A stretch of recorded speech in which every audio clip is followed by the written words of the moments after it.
Overnight, a solemn vigil outside the White House to remember the lives of Sarah Milgrim and Yaron Lischinsky. The young couple who worked together at the Israeli embassy in Washington were shot and killed after an event at the Capitol Jewish Museum. We have great memories, but the future is gone.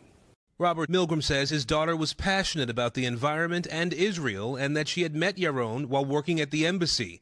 She was as close to perfect as any human could be, and she was recently very much in love with Yaron.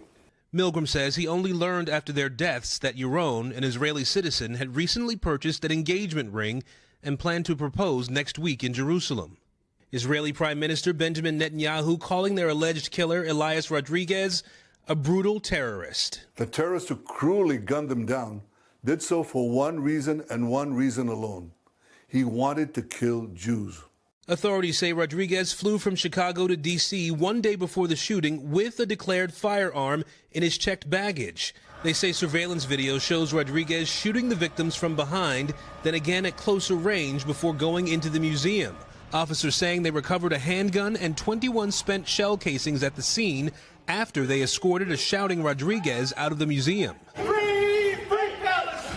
Paige Siegel attended the museum event and heard multiple gunshots. She says she tried to comfort a man later identified as the suspect before growing suspicious of him. They say you're at a Jewish museum, and immediately that triggered him into like his fit of rage. He starts screaming, I did it, talking about shooting the people outside. Rodriguez now faces multiple charges, including 2 counts of first-degree murder and murder of foreign officials. Investigators say more charges could be pending as they look into this as a possible hate crime and act of terror.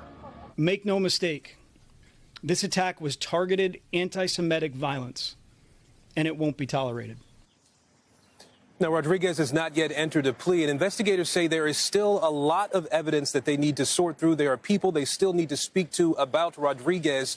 We understand from investigators that he had traveled to D.C. for a conference related to his work, and they say he told them that he bought a ticket to the event at the museum just 3 hours before the event. Savannah? All right, Aaron Gilchrist, thank you.